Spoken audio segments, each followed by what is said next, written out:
Akalar assalomu alaykum. Inamarka Andijon bilan birlamiz. Qaraysizlar. Charchamang. Inamarka Andijondagi narxlar bo'yicha tanishtiraylik. Qori har bittasini narxi probaga danilani Hop, aka Jeta Dashing 1.5 2023 60 ming yurgan, kraskasi toza 20.200 dollar.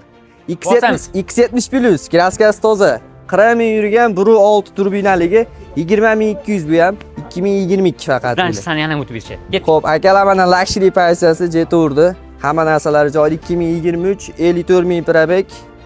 Buni narxi 22 ming. Bosamiz. Xo'p, mana Hyundai Santa Fe 2020 eng full 2.5 mingda eng fulli bu. Kraskalar toza 70 ming probekda buni 25.700 ga beramiz. Men orqali chiqasizlar kamaytirib beraman.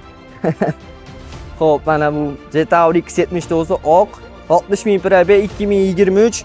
Buni puli 17.800 dollar. Luxury pozitsiyasi akalar.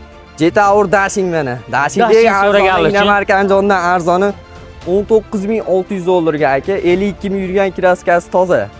19.600 dan ham o'tib bera olamiz.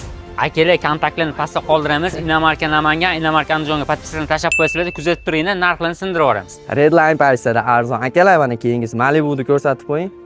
Malibu 2 turbinali, premyer qilingan 2019 100 ming probekda propan gazlari bor, kraskalari toza. 20.600 dollar. Chep-chep kelishadigan joyi bor. Malibu qo'ymagandiku jigar uchun bosib yubordik.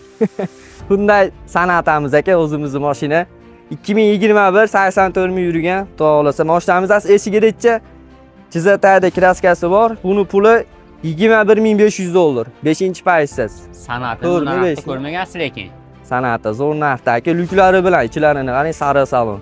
Bestunchi. Bestun propani bor aka, 60 ming yurgan, kraskasi toza. Propani ham eng ko'p yuradigani, haligi 1000 kilometrga yaqin yuradigani.